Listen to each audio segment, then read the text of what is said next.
Nobel prize, आपने ये नाम कई बार सुना होगा, लेकिन क्या आपने कभी ये जानने की कोशिश की है कि नोबेल प्राइज होता क्या है? इसे किसे, कैसे और क्यों दिया जाता है? अगर आपको नोबेल प्राइज की कहानी के बारे में जानना है तो जल्द से जल्द हमारे चैनल को सब्सक्राइब करें, वीडियो को लाइक और शेयर करें ताकि हम अपनी कहानी नहीं, नोबेल प्राइज की कहानी शुरू करें। अभी मजा आएगा ना भिड़ो। कहानी शुरू होती है साल 1888 में, जब एल्फ्रेड नोबेल नामी एक साइंटिस्ट और इंडस्ट्रियलिस्ट एक फ्रेंच न्यूज़पेपर में अपनी मौत के बारे में पढ़ता है। The merchant of death is dead. दरअसल मौत उसकी नहीं बल्कि उसके बड़े भाई लुडविग की हो गई थी, लेकिन फ्रेंच न्यूज़पेपर में गलती से उसका नाम छपा था। अब आपके जहन में ये सवाल ज़रूर पैदा होगा कि एल्फ्रेड नोबेल को द मर्चेंट ऑफ डेथ यानी मौत का सौदागर क्यों कहा गया?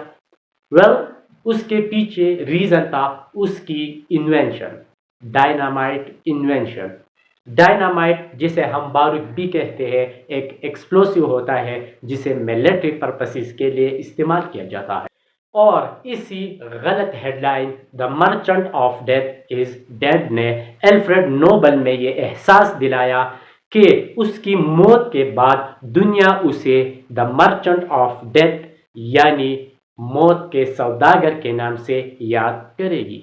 इसलिए वर्ल्ड हिस्ट्री में अपने नाम को सुनहरी अल्फाजों में लिखने और अपने किए हुए गुनाह की कफारा अदा करने के लिए एल्फ्रेड नोबेल ने 1896 में एक वसीयत लिखी, जिसके मुताबिक उसके एसेट्स का 94% हिस्सा नोबेल प्राइजेस के लिए दिया जाएगा।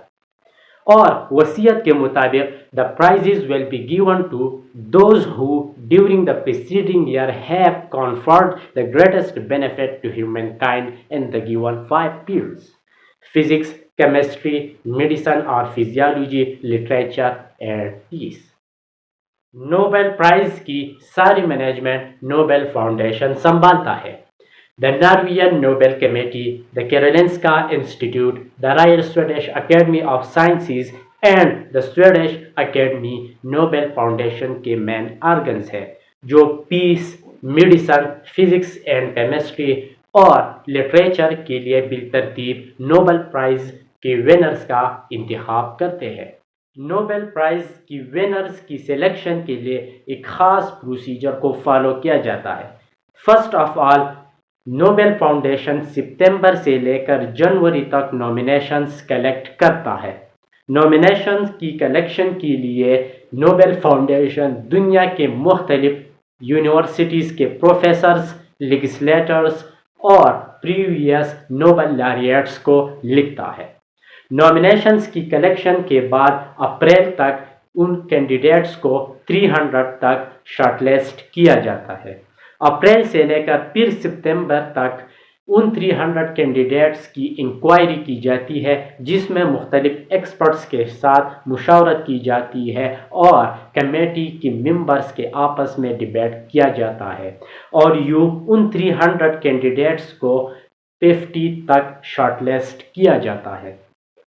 अक्टूबर के महीने में उन 50 नॉमिनीज में से हर एक नोबेल प्राइज के लिए रेस्पेक्टिव कमेटी वोटिंग के जरिए अपना विनर अनाउंस करता है। विनर्स के अनाउंसमेंट के बाद दिसंबर में नोबेल प्राइज सेरेमनी में विनर्स को नोबेल प्राइज से नवाजा जाता है, जिसमें 24 कैरात का एक गोल्ड मेडल शामिल होता है, जिस पर एल्फ्रेड नोबेल की तस्वीर के साथ साथ उसकी year of birth and year of death लिखी हुई होती है।